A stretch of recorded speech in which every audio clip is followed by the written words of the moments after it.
Hello, everybody, and welcome to the Ichimoku Trade August newsletter. This is Bud Fox, and in my work for the month is going to be talking briefly about trading in highly levered, debt-ridden companies, the big gains and the big losses that you can suffer from trading in highly levered companies. And we're just basically going to go through a few that we've gone through over the years and see what's happened.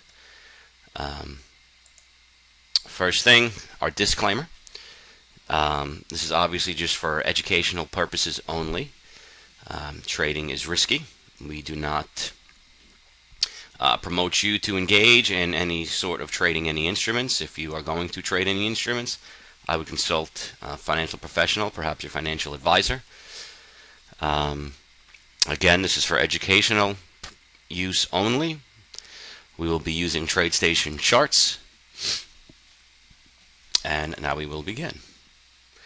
The first stock we're going to talk about was initially called Marlin Midstream Partners. Then it was called Azure Midstream Partners. And if you can see my chart, you can see nothing's there. And that is because the company's gone. It's bankrupt. I think we initially got into this when it was symbols were FISH. It was Marlin Midstream. It was like 17 bucks. It had a good dividend. Went to 24. Everything looked good. Then they merged and became Azure Midstream Partners. Initially, it sold off, but the outlook was supposed to be good, and then it just slowly kept going down.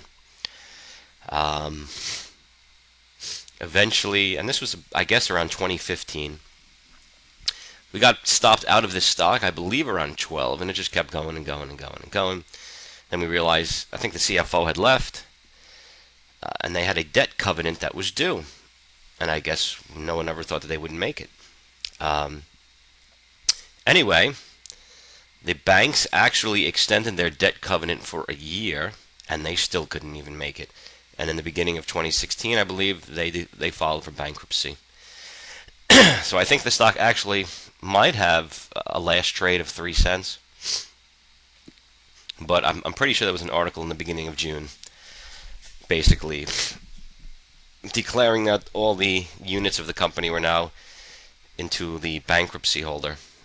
And that was it. So I'm sure a lot of people lost a lot of money. I'm sure if you type up that symbol, you'll see things for lawsuits that you can join. But I guess that is what happens when you get involved in these type of heavily leveraged stocks that don't have enough cash to meet their debt obligations. The second one is still alive and well. This used to be called Mark West Energy, MWE. It's now MPLX. This is another one of those midstream pipeline companies. Let me see. Can we go back to 2008? No. Let me see if I can go back that far. Let me see if I can go back 10 years on this.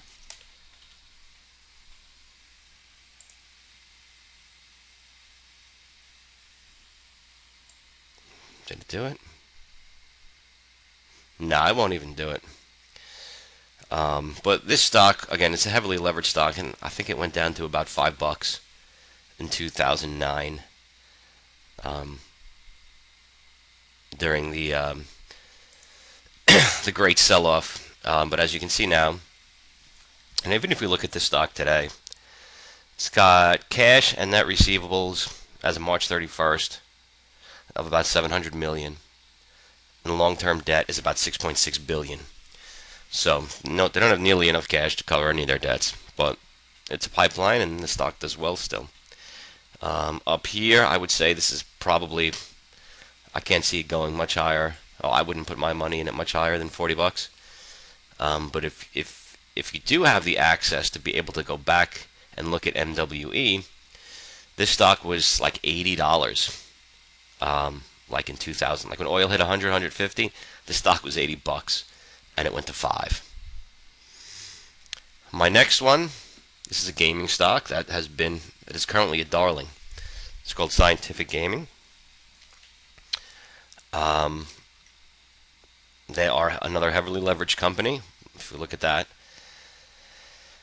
Now, just so you know, we got into this stock because basically I tracked it and I was looking at this right here, because you can see $8 in February of 2016, $8 again in May of 2016, $8 again in August, and that was another. I think I may have spoken about this once before in one of my old videos, but that's what. Besides the fact that I like the leverage on the stock and what they do, just looking at the charts, I figured this is the area where you want to get long if you want to take a shot on this. As you can see, now this was because I think they beat earnings, but they're still not even earning money. They're still not even going to earn money next year. So they're predicted, I think, to lose $1.08 next year. And I mean, the stock just went from 25 to like almost 40. So again, you know, the reason why they go like this is because they're so highly leveraged that their profit margins can be huge. But again, they've got so much debt. I'm trying to pull this up. Oh, here you go. So they have current assets of about $825 million. Long-term debt's about $8 billion. So you can see, you know, they could be buried one day in debt too, and this could easily be zero. My next one is one that I think we've spoken about before. And this is because they actually have a lot of cash on their books as well. So this was a stock that I think we spoke about last month also. And they're in a business that's kind of, well, maybe dying. So they make parts for, I guess, gasoline cars, and everybody's looking towards battery operated Tesla, stuff like that, and that, you know, this could be obsolete soon because people are no longer going to be buying gas guzzlers. Let's see. In their last balance sheet, they had cash and cash equivalents of about $490 million, about 1.1 in net receivables. So that's about $1.5 billion in current assets. Long-term debt is only $4 billion, and accounts payable of $1.1 billion. So a lot of people aren't liking this for those two reasons. They just put out earnings which were very good, actually. I think it was like 50 cents a share or 40 cents a share or something like that for the quarter. So, I mean, that's like, maybe it was more than that. It was some stupid, maybe it was even $1. I'm not sure. I got to look it up. Let me look it up. Because I remember this was crazy the day it came out, and the stock tanked. Here, earnings by the numbers.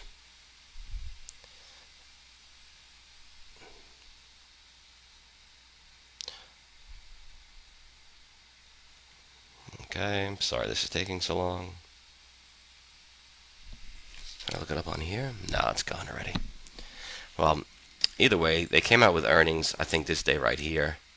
It gapped up, went to 1637 as the high, then went all the way down to 1480 and closed at 1540. Yeah, net earnings were, it's like 64 million. Gross margins narrowed. Okay, so that's bad. I'm just looking for a penny per share. Oh, there you go. EPS was 60 cents.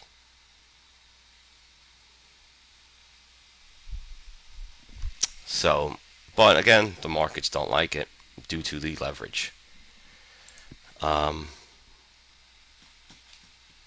next one, this is going to be an interesting stock.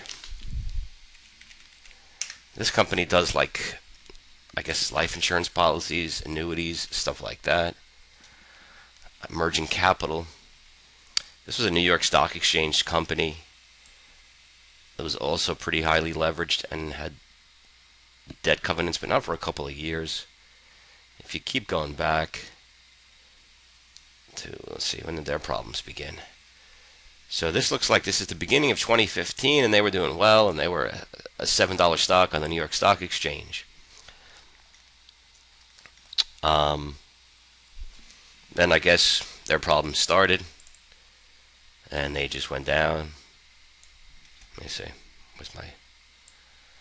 They just went down and down and down and down and down and down. Little blip there, right up here, but just continued down, down, down, down, down, down, down, down, down, down, until finally it kind of flattened out at about 20 cents, 25 cents a share. This was in the beginning of this year. I would say around January, February, and it's just been sitting there. So if we look at the balance sheet on this, and I'm looking through Yahoo, so I don't know how good these numbers are. Get to the quarterlies. So 17 million in cash, 500 million in policies. And I don't know how that's measuring that. Short and long-term debts, 200. Something's wrong there because the company just recapitalized themselves. They had like $750 million note due in like a year or two, and I guess it was draining them. And they managed to extend that note a couple years out, take the interest rate down from like 9% to 5%, and issue a ton more stock. So this is interesting because they actually just recapitalized themselves. And I believe the deal closed last week. So we'll see what happens here. You got tons of support here. It obviously based out. My guess is whoever doesn't want to be in the stock is probably out by now. And we'll see what happens.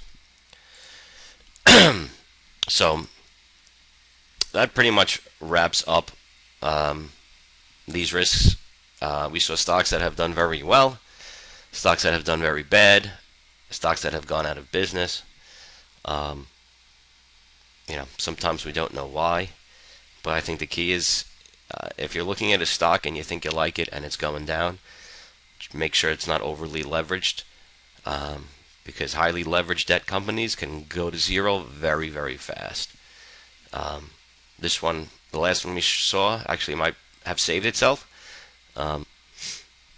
but others don't. Some of them you can make big hits on highly leveraged, but you can also get killed. If there's any topics that you guys want to hear about in the future, let me know. We'll be glad to cover them. Otherwise, have a good month trading, and that is it for today. Bye-bye.